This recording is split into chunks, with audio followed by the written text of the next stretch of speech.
नमस्कार। स्वागत है आप सबका द इकोनॉमिस्ट में।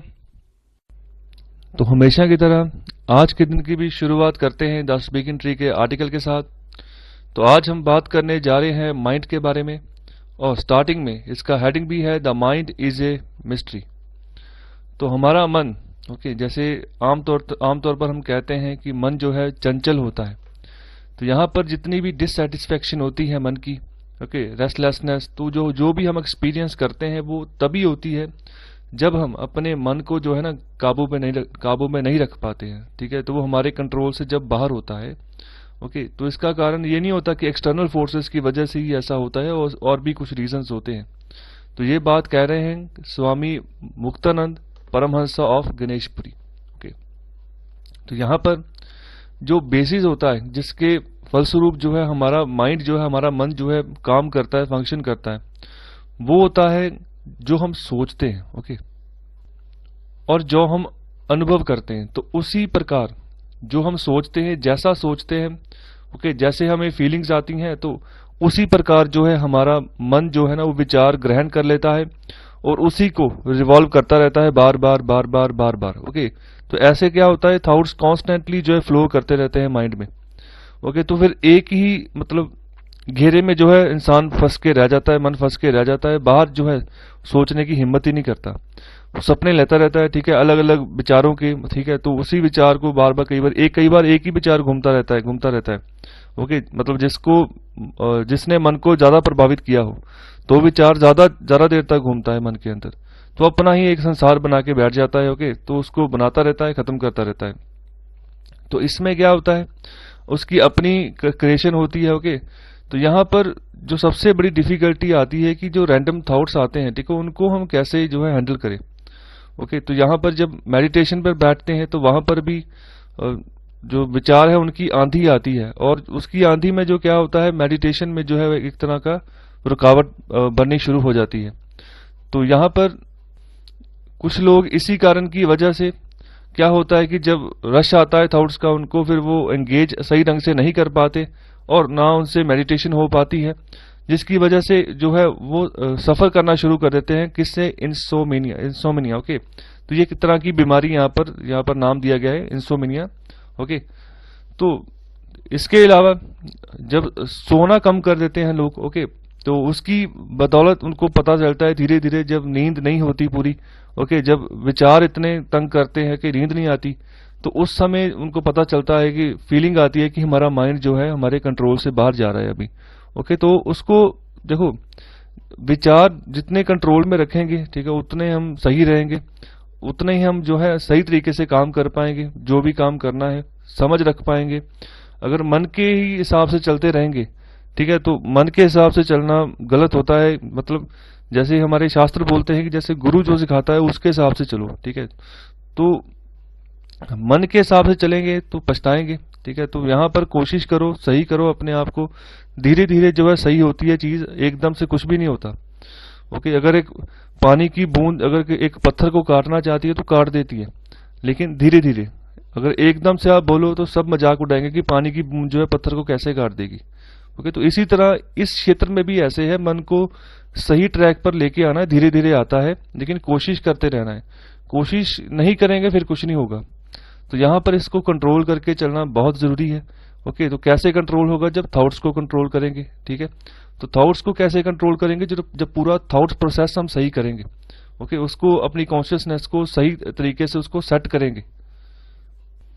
और आगे यहाँ पर बात कर रहे हैं कि हम आपको सलाह देते हैं कि आप जो माइंड का रियल नेचर है ना, उसके ऊपर विचार करिए। विचार करोगे तो आपको सोल्यूशन निकलेंगे कि कैसे विचारों को कंट्रोल करें, कैसे जो है मन को कंट्रोल करके चलें।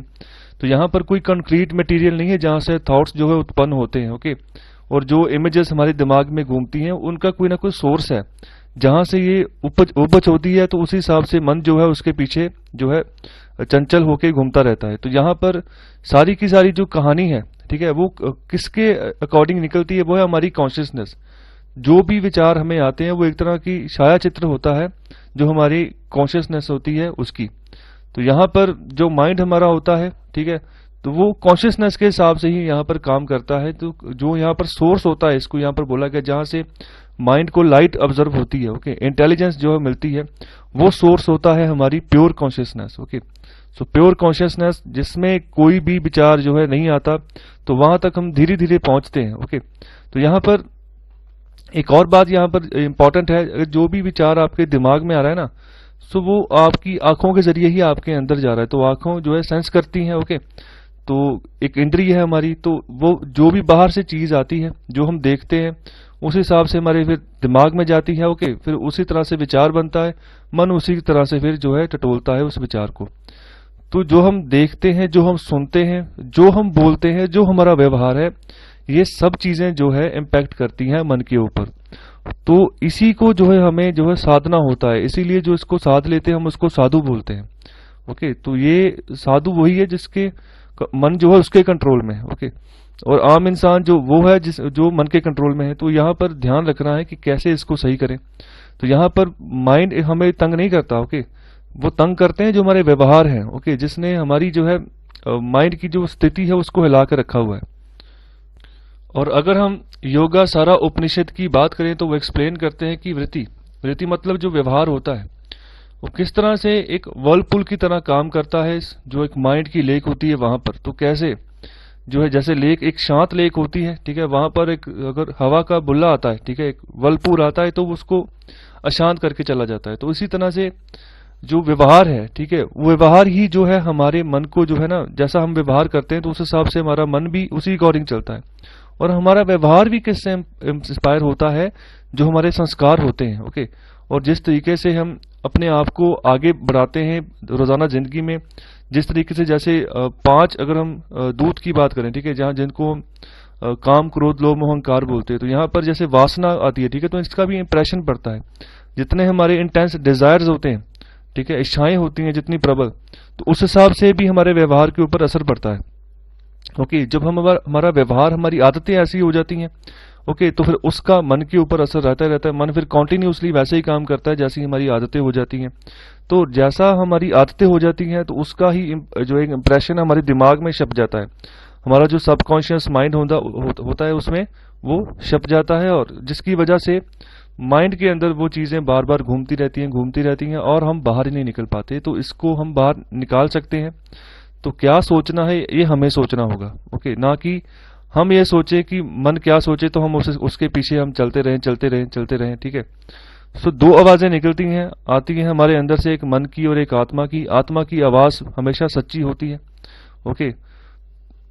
तो हमें एक आदत डेवलप करनी होगी पॉजिटिव रहने की, खुश रहने की और अच्छा सोचने की। तो जब ये तीन खुराकें हमारे मन को मिलनी शुरू हो जाएंगी तो डेफिनेटली मन जो है डेवलप करेगा। और जो रिलीजियस टेक्स्ट हैं उनको पढ़ना है और समझना है, सिर्फ पढ़ना नहीं है, उनको समझना है क्या लिखा है, फिर उनको जीवन में उतारना है, उसके अकॉर्डिंग जीना है, ओके। तो फिर जो है हम धीरे धीरे जो है सही ट्रैक पर आ जाएंगे और जो भी हम गोल हासिल करना चाहते हैं उसको हम आसानी से हासिल कर लेंगे। तो यहाँ पर हम बात करने जा रहे हैं LTC इंसेंटिव की।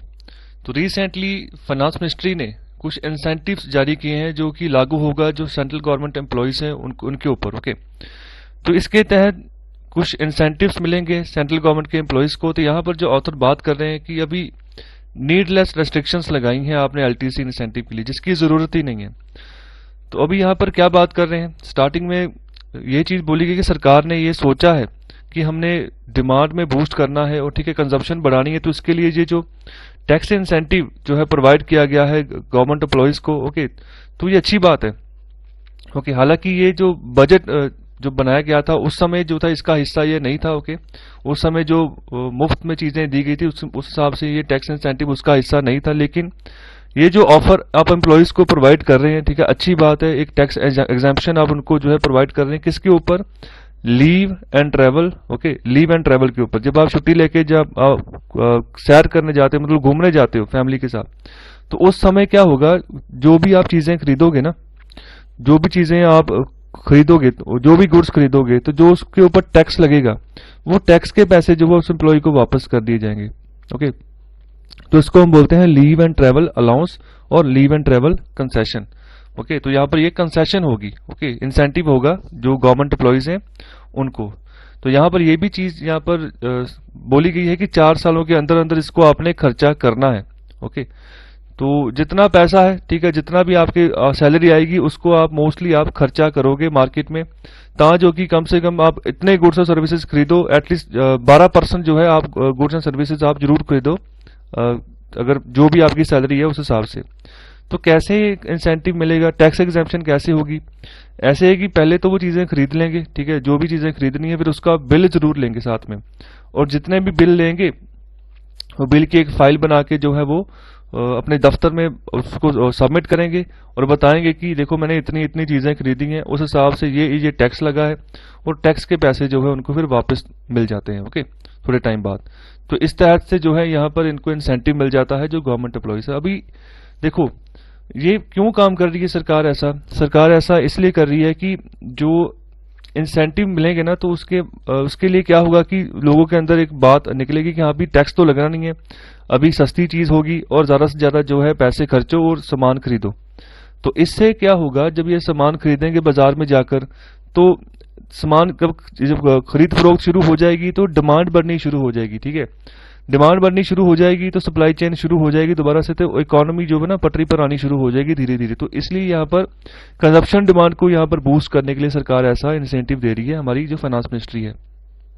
लेकिन देखो सिर्फ जो गवर्नमेंट एम्प्लॉइज है उन्हीं तक अगर सीमित रखते हैं तो इतना बड़े पैमाने पर कोई इम्पैक्ट पड़ने वाला नहीं है, ओके। तो इसको जो है आम जो लोग हैं, ठीक है, वहां तक भी जो है हमें यहाँ पर पहुंचाना चाहिए। अगर आम एम्प्लॉय तक हम पहुंचते हैं जो कि गवर्नमेंट एम्प्लॉय नहीं है, तो हमें इस ऐसी स्कीम्स का ज्यादा फायदा जो है देखने को मिलेगा, ज्यादा डिमांड बूस्ट होगी, सही मायने में जो है इकोनॉमी सही मायने में चलनी शुरू हो जाएगी। और आगे यही बात की गई है कि ये इंसेंटिव ऑन ऑफर है उन लोगों के लिए जो गवर्नमेंट सर्विस के बाहर काम कर रहे हैं, ओके। हाउएवर यहाँ पर कोई भी टैक्स एग्जेम्पशन नहीं दी जाएगी, ओके, जो गवर्नमेंट एम्प्लॉइज नहीं है, ओके, उनको कोई टैक्स एग्जेम्पशन यहाँ पर नहीं दी जाएगी।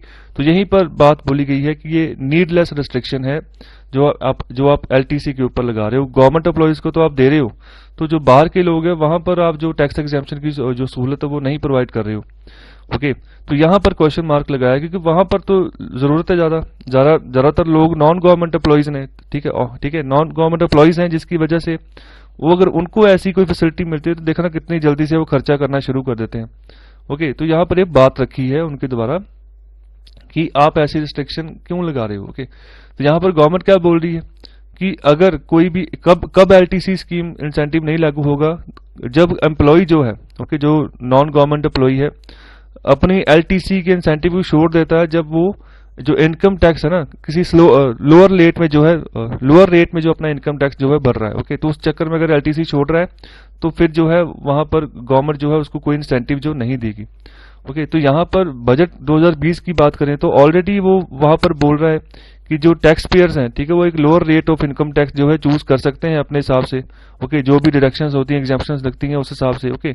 तो जो एग्जाम्पशंस मिलती हैं यहाँ पर लोअर रेट के तहत, तो उसमें एलटीसी भी उसके अंदर ही आता है, ओके। तो यहाँ पर अलग अलग एग्जाम्पशंस होती हैं अलग अलग टैक्स पेयर्स को, ओके। जब ये रिटर्न फाइल करने जाते हैं तो कौन से रेट ऑफ इनकम टैक्स के हिसाब से इन्होंने फाइल करना है, तो उस हिसाब से वहां पर ऑप्शंस होती हैं, ओके। तो यहाँ पर ये भी चीज बोल रहे थे ऑलरेडी बजट में इंक्लूड है, तो फिर आपको क्यों इसको जो है अलग से आप रिस्ट्रिक्शन कर रहे हो?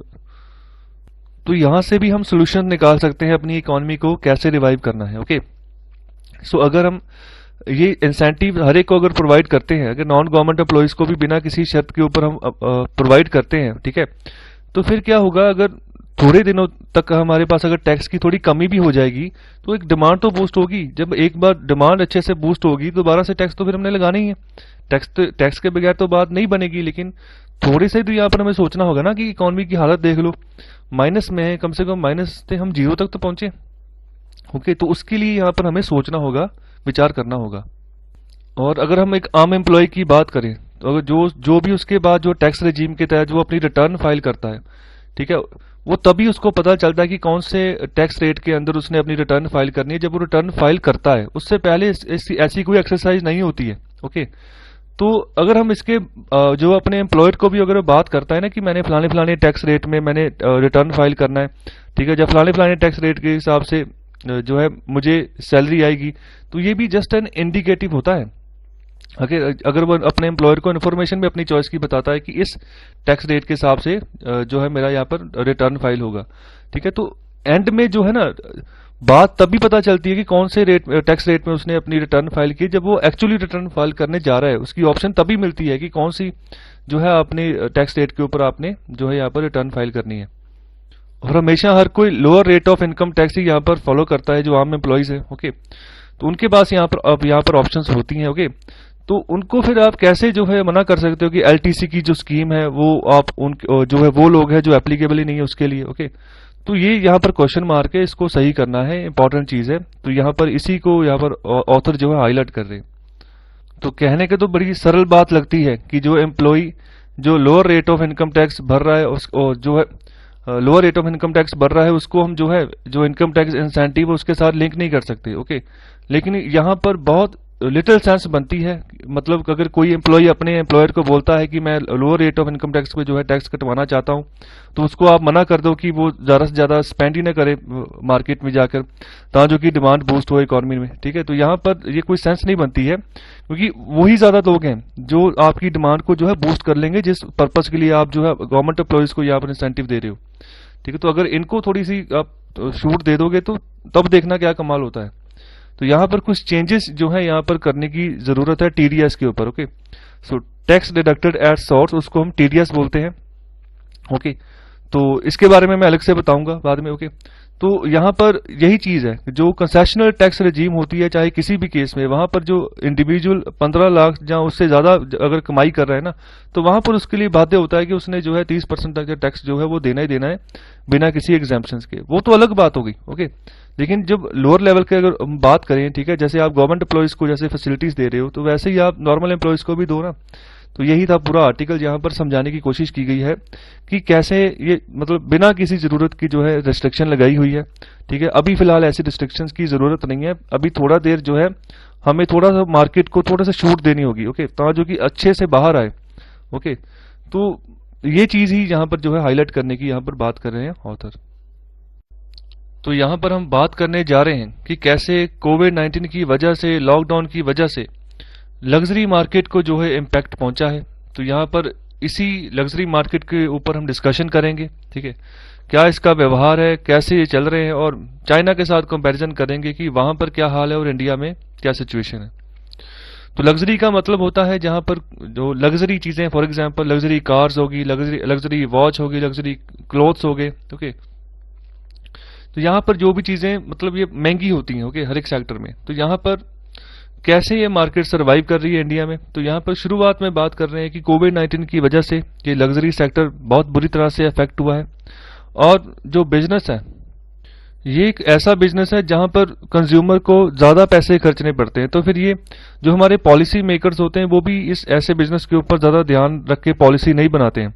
वो ध्यान रखते हैं कि आम लोग जो है ना वो किसी ना किसी तरीके तक किसी गुड की अप्रोच तक कैसे पहुंचे, वो ऐसे जो है अपॉर्चुनिटीज क्रिएट करते हैं। तो यहाँ पर पहले से ही चीज महंगी है। ओके, तो यहाँ पर क्या अपॉर्चुनिटीज बनाएंगे, तो यहाँ पर तो वही जाएगा जिसके पास ज्यादा पैसा है, तो वो चीजें खरीदेगा, लग्जरी गाड़ियां खरीदेगा, लग्जरी घड़ियां खरीदेगा।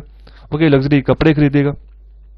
तो यहाँ पर जितने भी लग्जरी ब्रांड्स हैं, क्योंकि इनकी वैल्यू कीमत बहुत ज्यादा होती है, तो जिसकी वजह से अच्छा रेवेन्यू ये कमा लेते हैं। ओके, लेकिन यहाँ पर जो अभी जो एक डाटा आया है, okay, market and consumer data, एक कंपनी है जो यहाँ पर डाटा प्रोवाइड करी जिसका नाम है स्टैटिस्टा। ओके, तो इसके हिसाब से जो यहाँ पर जो मार्केट है इंडिया में लग्जरी गुड्स की, तो वो जो बनती है $8 बिलियन के आसपास बनती है। ओके, तो यहाँ पर जो फोरकास्ट होता है वो होता है 6.6% के हिसाब से CAGR।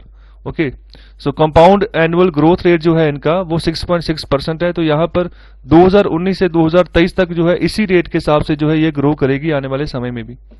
और लेकिन अगर हम कंपेयर कर लें इसको यूएस के साथ या फिर चाइना के साथ, तो यूएस मार्केट जो है वहां पर जो सालाना सेल होती है वो $62 बिलियन की है, और चाइना में जो सालाना सेल है वो $41 बिलियन की है। तो वो काफी आगे हैं।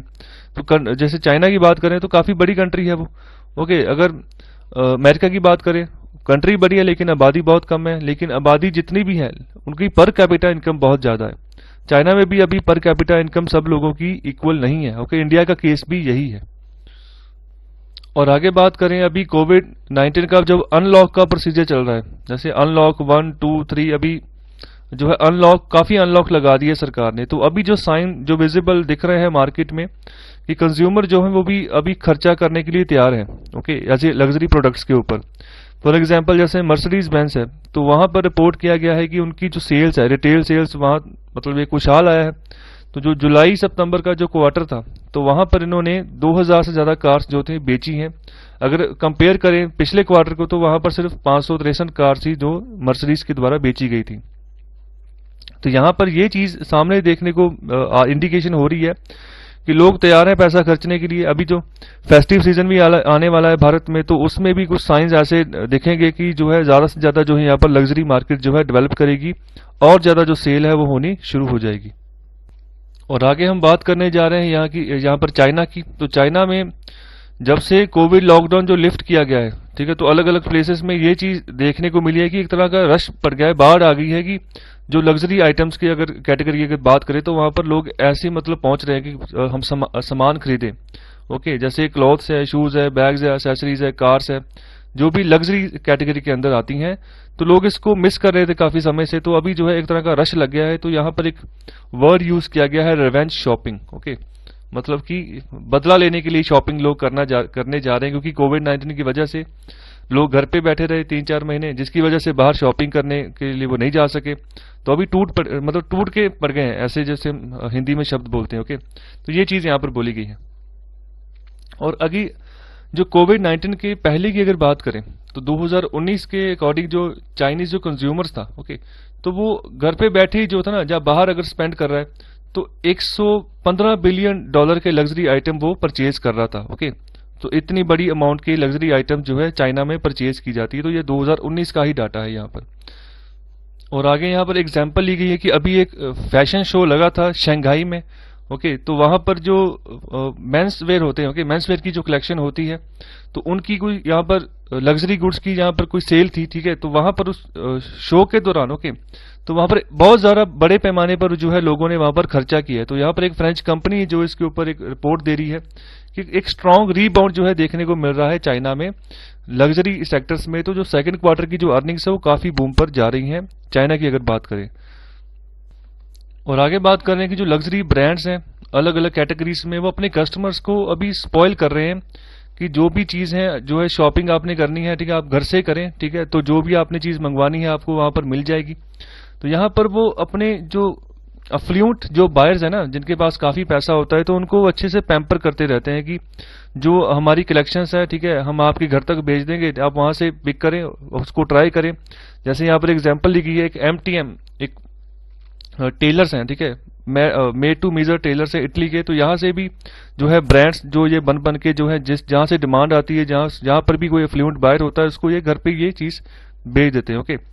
तो इसके अलावा जो मेंस वेयर ब्रांड्स होते हैं, men's wear luxury brands, okay, तो वहां पर भी जो है अपॉइंटमेंट्स जो है यहाँ पर लेनी पड़ती हैं, ओके। तो जो कि अपॉइंटमेंट मिलती है, जाते हैं, तो अपने बॉडी के टाइप के हिसाब से जो है यहाँ पर मेयरिंग होती है, फिर जो है यहाँ पर चीज अवेलेबल होती है। तो यहाँ पर एक तरह का ना ड्रामा फील होता है, मतलब कि ये फॉर एग्जांपल कि जैसे लग्जरी कोई चीज खरीदने जानी है, तो लोग जो है फिजिकली ही जाकर पहले वहां पर विजिट करते हैं, तो खरीदते हैं, तो एक तरह की फीलिंग आती है कि हमने कोई चीज खरीदी है। तो वो फीलिंग फिर जो आप ऑनलाइन बाय करते हो, फिर तब वो फीलिंग नहीं आती है। तब वो ऐसा ही लगता है जैसे आपने नॉर्मल कोई और चीज खरीद ली है, चाहे किसी और भी ब्रांड का खरीदा है आपने, चाहे कोई प्रोडक्ट खरीदा है, जैसे वो सेम भी हो, चाहे वो 2 कैटेगरी में आता हो, लग्जरी में भी, चाहे एक नॉर्मल कैटेगरी में, तो सेम ही हो जाते हैं, तो एक फीलिंग जो है खत्म हो जाती है, ओके। तो ये भी एक यहाँ पर बात बोली गई है। और अभी कोविड-19 के बाद का जो दौर आया है, तो अभी जो नोशन थोड़ी चेंज हो रही है, ओके। डिस्टेंस जो शॉपिंग है वो भी यहाँ पर जो है टेक ऑफ कर रही है अभी जो रिसेंट मंथ्स में अगर बात करें।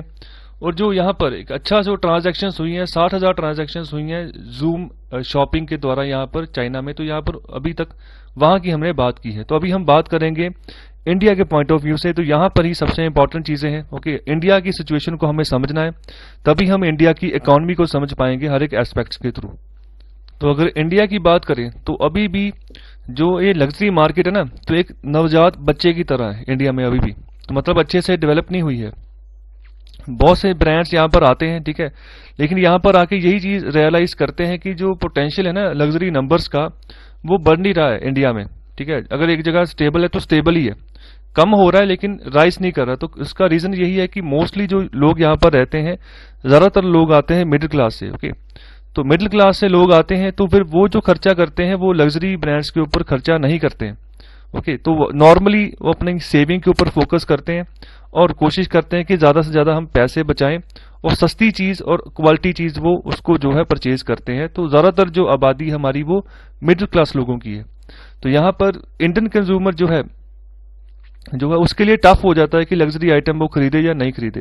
तो यहाँ पर जैसे लग्जरी वॉच ब्रांड्स की बात की है, ठीक है, वो मतलब अभी यहाँ से जाना शुरू कर दिया है। ओके, उन्होंने जो है अपने डी प्रायोरिटाइजेशन कर दी है, मतलब कि कैसे हम अपना माल यहाँ पर इंडिया में बेचे। पहले वो यहाँ पर दफ्तर खोलते थे, ठीक है, यहाँ पर अपने आउटलेट्स बनाते थे, ठीक है, अभी वो यहाँ से एग्जिट कर रहे हैं। ठीक है, तो इंडिया जो है अभी जो है ऐसी इन चीजों के ऊपर फोकस नहीं कर रहा है। ओके, तो यहाँ पर देखो जब वो बाहर जा रहे हैं अभी क्या कर रहे हैं, जो उनके रीजनल ऑफिसेस हैं जहां से वो कंपनीज एक्चुअली ओरिजिन जहां से ग्रो करी थी वहीं से जाके जो है इंडिया में अपने मतलब प्रोडक्ट्स बेच रही हैं।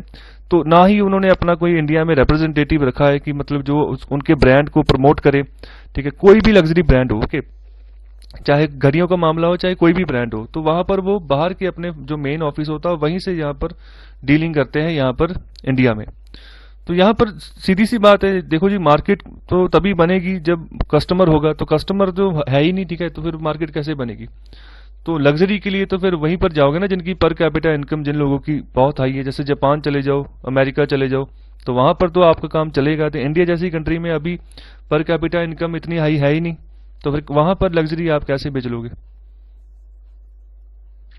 तो आगे यहाँ पर यही बात समझाएगी कि जैसे शुरुआती साल थे लग्जरी रिटेल के इंडिया में, तो तब तो जितने भी ये लग्जरी कंपनीज आती थी इंडिया में तो उनका मेन फोकस यही होता था कि प्रॉफिट ज्यादा से ज्यादा कमाया जाए।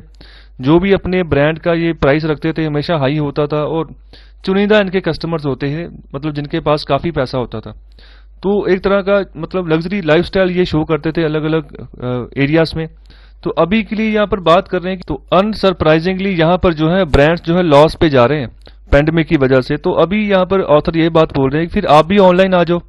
जैसे मानते हैं कि फीलिंग नहीं आती, जैसे आप आम लोग जैसे परचेज करने जाते हैं, जो भी जाते हैं जिनके पास पैसा है वही जाते हैं लग्जरी आइटम खरीदने।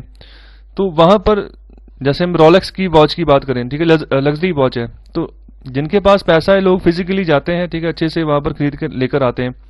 तो ऐसे ही आप भी ऑनलाइन आ जाओ, ठीक है, क्योंकि अभी जो है अगर वर्ल्ड की बात करें तो उन्होंने अपना तरीका बदल दिया है शॉपिंग करने का।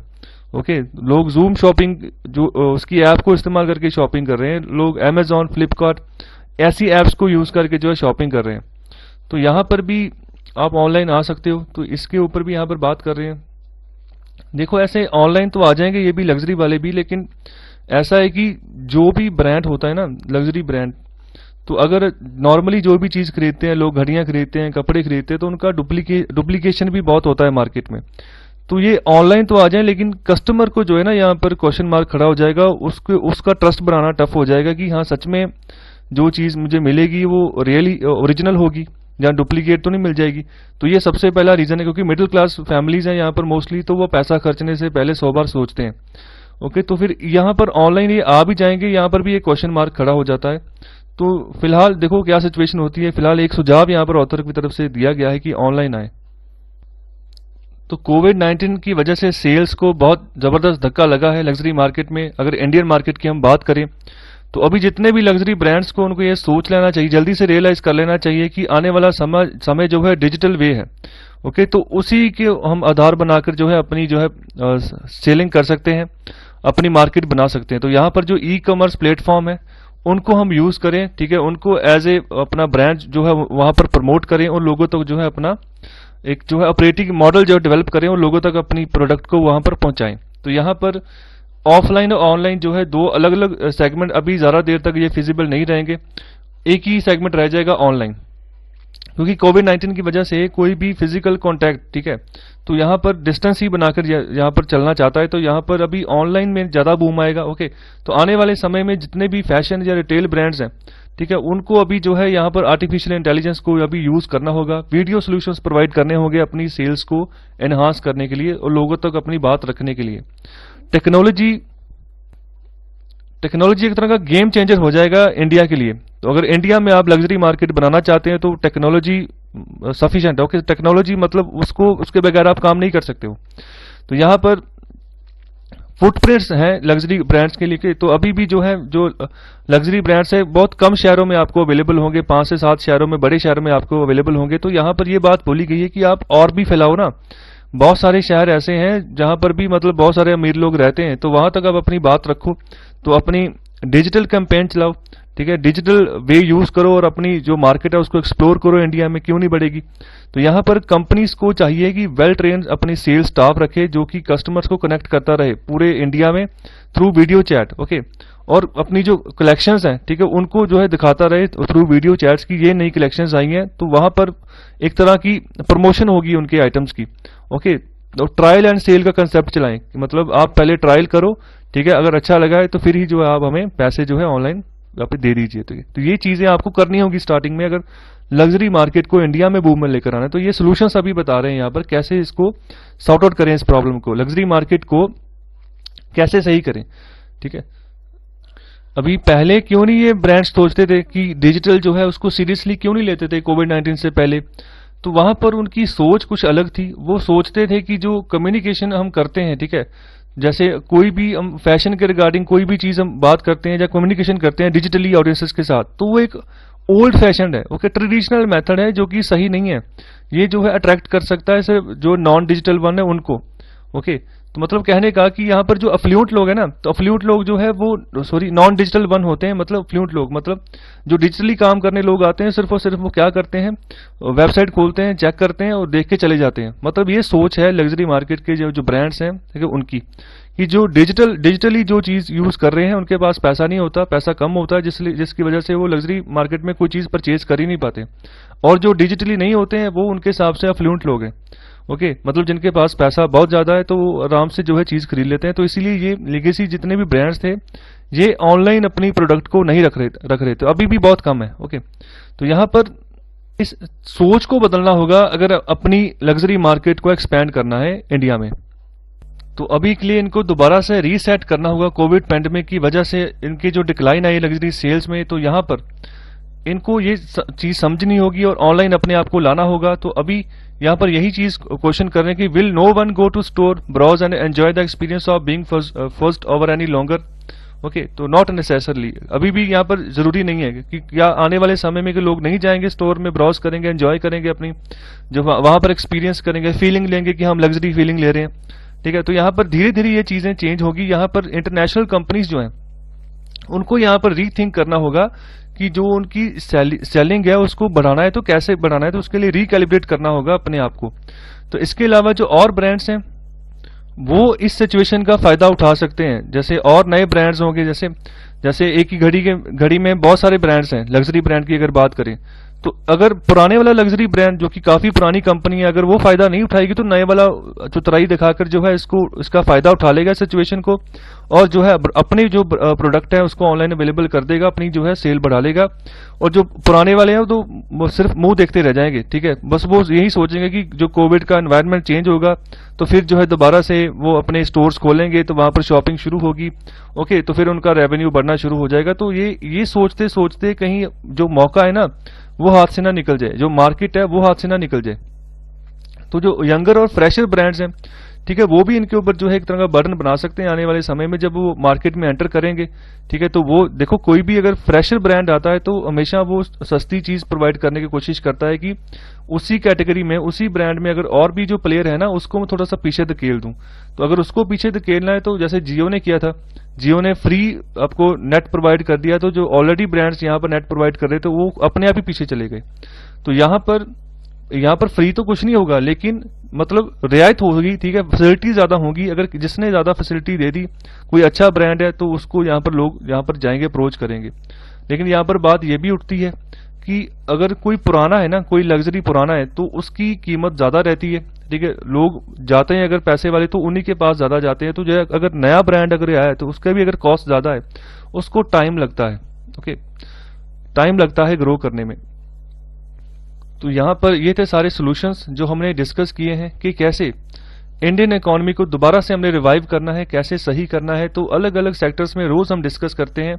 तो आप भी यहाँ पर भी अभी बहुत सारे सॉल्यूशंस बताए गए हैं, कैसे लग्जरी मार्केट भी अगर एक्सपैंड करती है तो उसकी मार्केट डेवलप होगी, तो नेचुरली फिर आगे आने वाले समय में एम्प्लॉयमेंट भी जो है जनरेट होगी जब वो अपना सेल्स स्टाफ हायर करेंगे, ठीक है। तो और भी बहुत बहुत रीजन्स में अगर ये जाते हैं और शहरों में जाते हैं तो वहां पर भी एक तरह का बूम मिलेगा लग्जरी मार्केट को, इनकी जो है ब्रांड एडवर्टाइजमेंट भी हो जाएगी और साथ ही साथ इंडियन इकोनॉमी जो है उसको भी जो है बूम मिलना शुरू हो जाएगा, डिमांड बढ़नी शुरू हो जाएगी।